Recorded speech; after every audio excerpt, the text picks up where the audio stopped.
Hello and welcome to a new session of classical motion of a single particle. So previously we discussed about the different features of a conservative force field. We said a conservative force field is a force field which has a zero curl, and also we said that conservative force field, the total mechanical energy is conserved, and that was actually the outcome of the fact that the force field could be written as a gradient of a scalar function which we call potential. Okay. So, if you now see, we also raised this question that if f is equal to minus gradient of psi or plus gradient of psi, actually does not matter. In both cases, since curl of a gradient is 0, then curl of f is 0. Now, the question is the converse true? I promised you to show that much more rigorously, and so in this lecture I will actually discuss this point, that if we know that curl of f is 0, then can we actually say that f is always equal to plus minus some gradient of a scalar function? I have just written this minus sign for the convention, but it can be actually plus minus of a gradient. Okay. So, how would we proceed to show these things? So, let us first start the demonstration by using the property of zero curl of f. Okay. So, we are just saying that since curl of f is equal to 0, then of course, we know I j k del del x del del y del del z f x, f y and f z. This is nothing but I cap del f z del y minus del f y del z plus j del del z f x minus del f z del x plus k cap del f y del x minus del f x del y. Okay. And according to our given condition, this is a null vector. So, every component of this vector will be 0 separately. So, that is actually, that means that del f z del y will be exactly equal to del f y del z, del f x del z will be exactly equal to del f z del x, and del f y del x will be exactly equal to del f x del y. Okay. We will now use this fact to show that if curl of f is 0, then f is gradient of a scalar function. We will first go to evaluate the work done. So, if you again, the point is that if we just say that this is the work done W to bring a particle from some point, initial point to a final point, then f dot dr from that initial point to that final point will be the total work done. And unfortunately, in general, this work done is not a state function. So, for example, d of W is not a d of a state function f, and that is in general the problem. How can we understand this thing?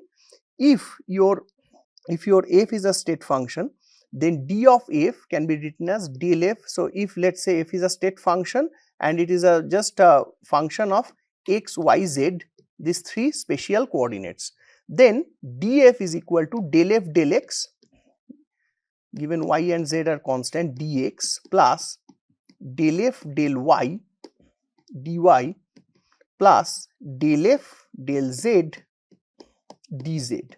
Okay. Of course, here x and z are constant, here y and x are constant. Okay.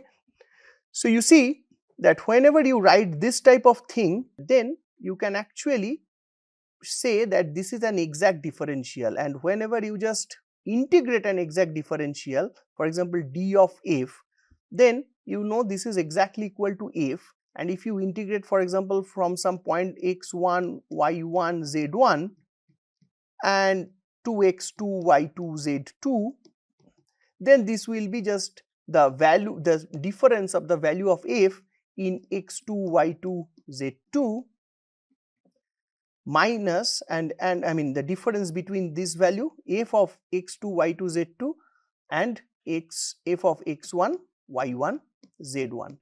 If you have an inexact differential, or if you have a non-state function, for example, this is the case for this work done W, then when you integrate, so for example, if I say that f dx, okay, I actually have to know the exactly the dependence of f on x, and if I say that is from some xi to xf, then I directly cannot write this as some value, let us say f at some xf xi or some value g at xf by xi. Okay, I have to actually know the exact dependence of f on x. Okay, and that is why we say that it depends on the path chosen.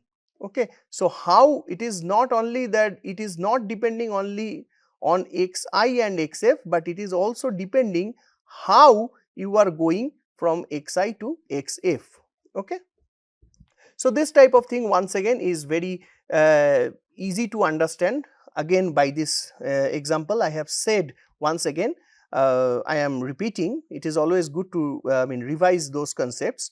So, let us say you have a variable y, okay, which is somehow depending on x. So, y is a function of x. Now, if I say y dx integration from 1 to 2, then actually you you have to know that whether that y is exactly equal to x, or y is equal to some beta x square, or y is equal to e to the power minus x, otherwise you cannot integrate to evaluate. But if I say integration over 1 to 2 d of x y, then if I then say that the value of this xy, so xy I can call as z, and the value of z integrated from 1 to z is equal to 2, then you know this is nothing but d of z from 1 to 2, then it will be simply z 2 to 1, so it will be 2 minus 1, 1. So, that is exactly the difference between when you are calculating state functions or point functions and the path functions. Okay. Here you see we have to somehow show that this dw is actually is actually d of some state function, let us say phi xyz. Okay. In general, what we know that dw is this thing, and if you are already familiar with thermodynamics, maybe you also know that if we are talking about an infinitesimal quantity which is not a d of a point function, we in general use this. It is called d cut w. Okay. So, it is called an inexact differential. Okay. Now, what we will show that if the curl is 0, then somehow we have a special case where this d cut w is actually d of some function phi xyz, maybe that we will show. Okay. So, once again we start from the definition of w. So, w's definition, so d cat w is so d cat w is actually this, and w is integration over this. So, let us consider, or let us assume that we are trying to bring a particle from some x1, y1, z1 point to x, y, z point. Now, here this x1, y1 and z1, this is a known point, known initial point, and this is an arbitrary final point. So, this is just an arbitrary variable, and this is we know, for example 0 0 0 or 1 1 1, and this is an arbitrary x y z. Okay. So, we can actually then write, if we know that f is nothing but f x plus f y j cap plus f z k cap, then we actually know that this will be simply integration x1 y1 z1 to x y z f1 x y z dx plus fx fy x y z dy plus fz x y z dz. Okay. And of course, you know that this is in general not a point function, this is a function where, I mean, this to evaluate this integral you have to actually know the functional dependence of fx, fy and fz on x, y, z. So, this is something we have to now tackle. Okay. We will now try to perform this work, the total work done in a specific path. Once again we can say that this one, the value of w from bringing a particle from this point to this point depends on the path chosen. So, for example, if this is the initial point, this is the final point, if you are taking to this, I mean, by this path or this path or this path, actually the w should be different. Okay, if we do not know anything about the nature of the force, but somehow if the force is conservative, then we will actually show that this actually is same in for all the path chosen. So, how to do that once again? So, we choose a special path. The special path is actually like this. I am writing and then I am explaining.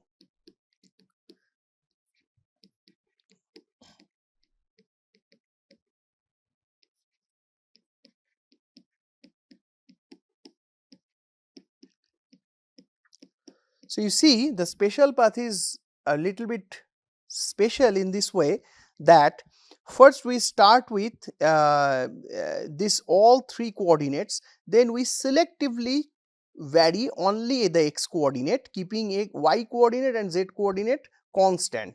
So, basically what we are doing a partial differentiation with respect to the spatial coordinate x, and then we actually change y only, keeping x as x and z1 as z1. So, y is now changed from y1 to y, and finally we do not change x and y, but we only change z1 from z1 to some arbitrary final value z. So, in this way this can come from this point to this, the particle can come from this point to this point. Okay. It can be done in any other way, we have just taken this special path. So, if we do that, then what will be the total work done? So, the total work done will be actually integration over x1 to x f1. Of course, you see that f1 x comma y1 comma z1 dx plus y1 y f2, sorry, it should be fx not f1.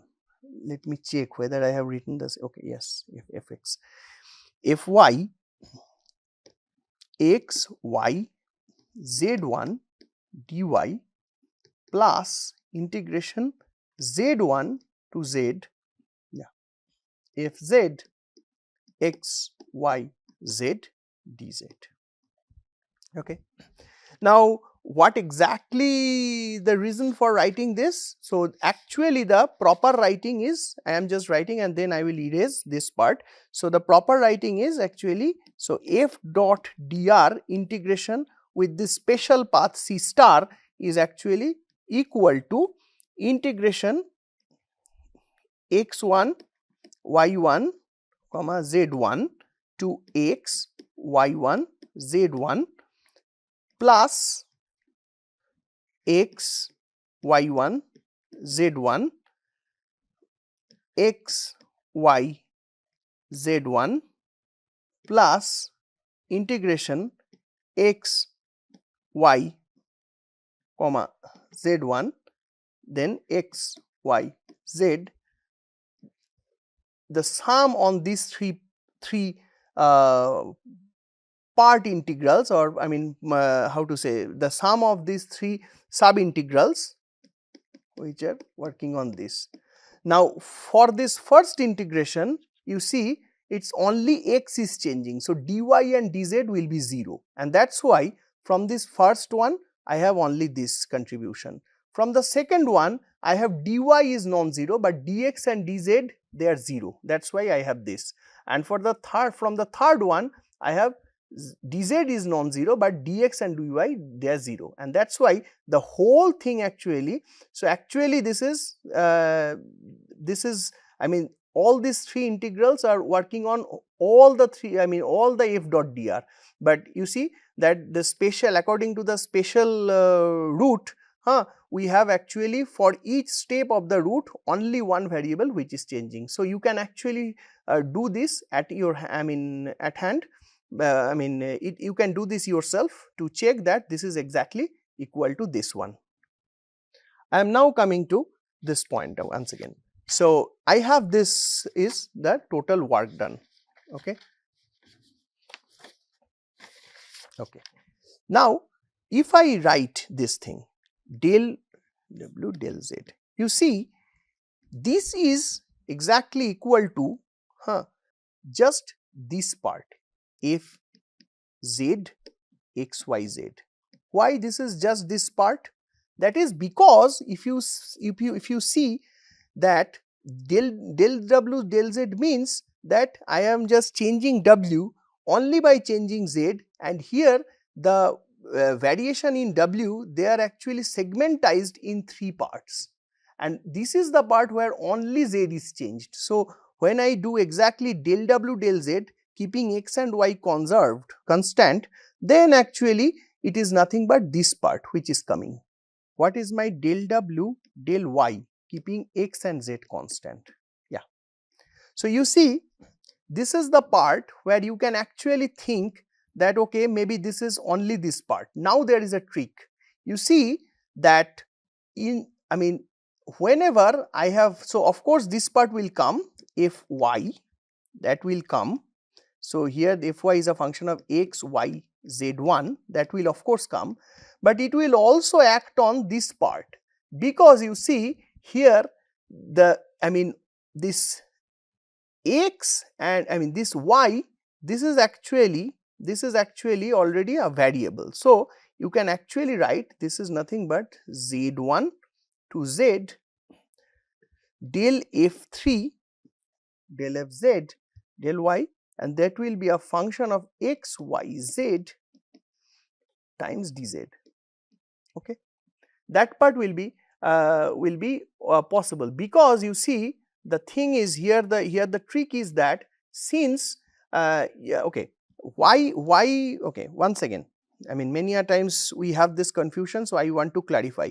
When I take this del del z, you see z1 we know, so only z is variable in this part, so that's why this is coming only from this one.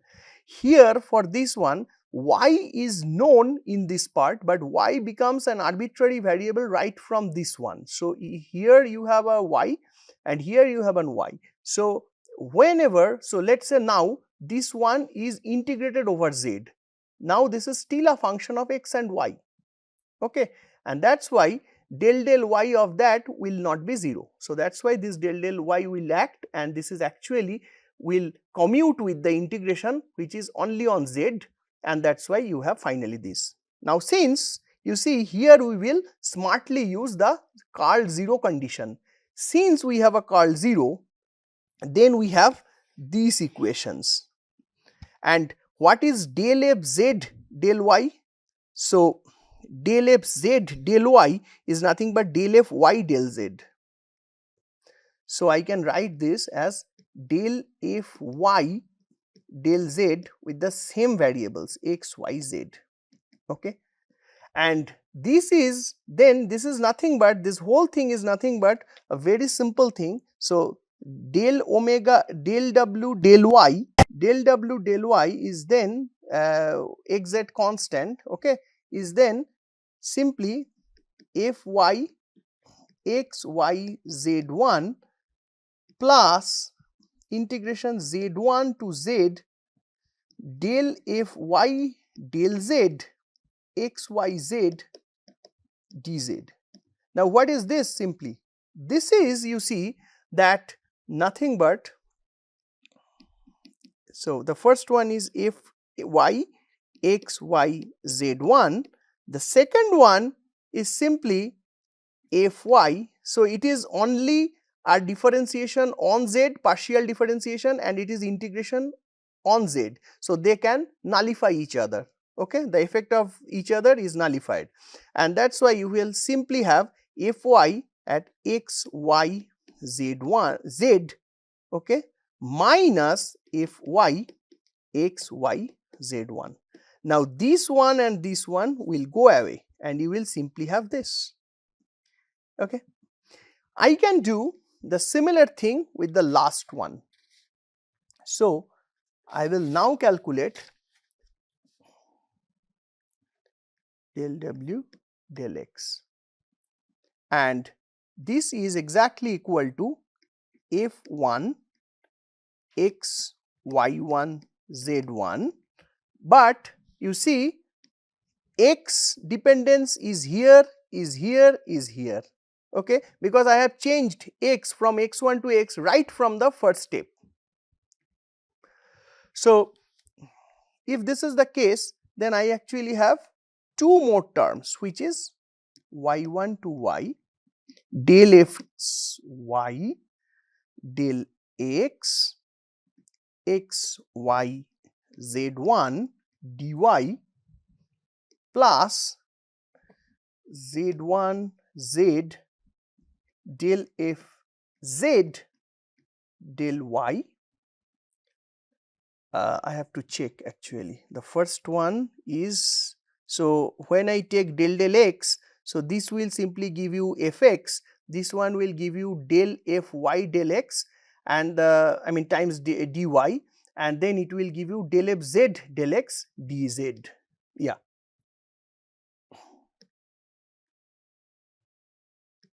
Yeah.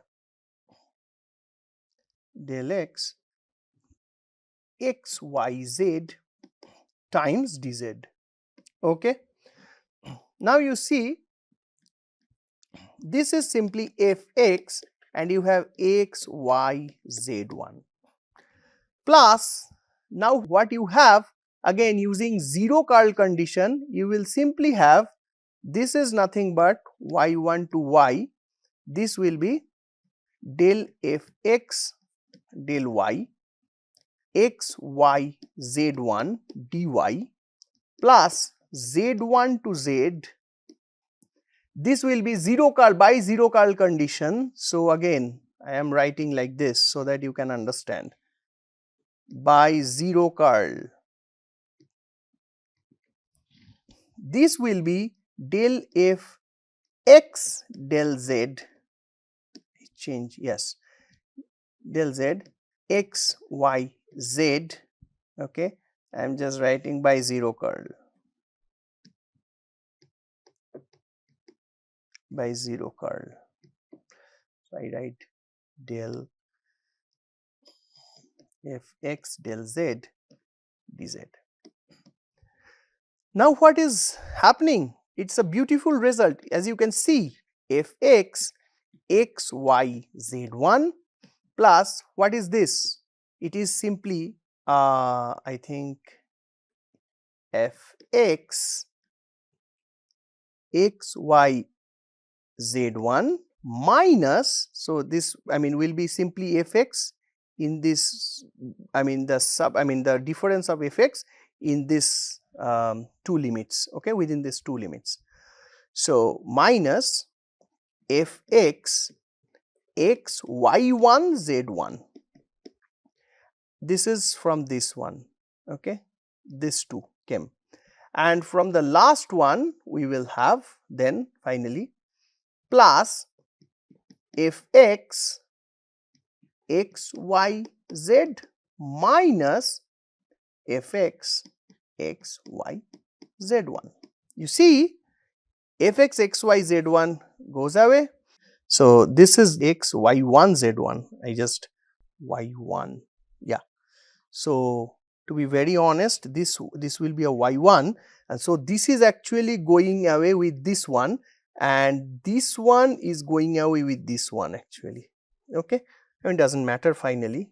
So yeah, I can just make all this, yeah. So once again, this one goes away with this one, and this one, this is x y1 z1. So this goes away with this one, okay. I write like this, yeah.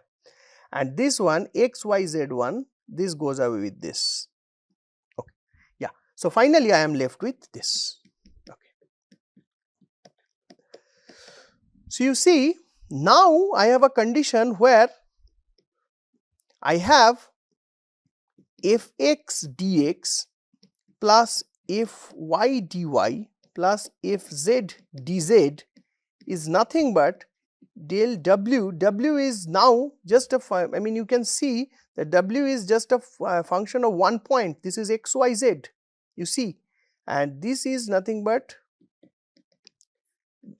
this plus del w del y dy plus del w dz del z dz.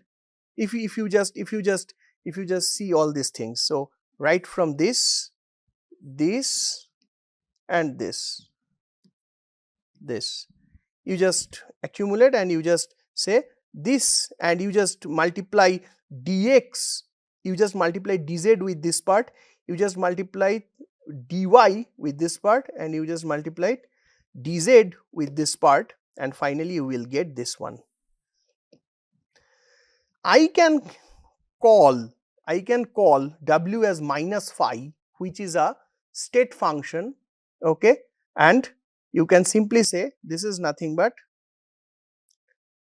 minus of del phi del x dx minus del phi del y dy minus del phi del z dz, and this is nothing but minus grad phi, okay, dot dr, okay. So you see, this is nothing but f dot dr, and which is nothing but equal to minus of grad phi dot dr. So simply it means that your f is equal to minus grad phi, okay. So from this I can conclude this. So here I actually complete the proof by showing that if I take this special path, then my work done due to a curlless force is actually a gradient of a scalar function. Now you see, not the work done, I mean the work done is independent of the path chosen, the force is actually a gradient of a scalar function, okay. So once again, if I calculate the work done due to a curlless force F, then the work done is a state function, and the force field can also be written as a gradient of a scalar function, okay, with plus or minus sign according to your convention, okay. So you see, this completes the proof by saying that if a force field can be written as a gradient of a scalar, its curl is 0. If a force field is curlless or have 0 curl, then it can be written always as the gradient of a potential or the scalar function, which is known as the potential, okay. And this proof can also be done alternatively using a theorem called Stokes theorem, that is also very interesting, an integral theorem, okay. So if I have some time, I will also talk about that. Now this actually does not complete the proof 100%. So you can say, okay, I have shown this specific form for one case. Now the point is that for a given force field, I have just chosen any path to show that the work done is independent of path. So it is actually then possible, I mean, it is actually then sufficient to reason that this is, I mean, if it is independent of path for any special path, if the value of work done is just giving you that is independent of path and it is only the function of the final state and the initial state, then it will be true for any other path. So, in general you can show that the work done under a curless force is independent of path chosen. Okay. So, as I discussed in the previous lecture that for conservative force fields and especially like for central force field, you will actually see that this is the cause why the work done is independent of the path chosen. Thank you.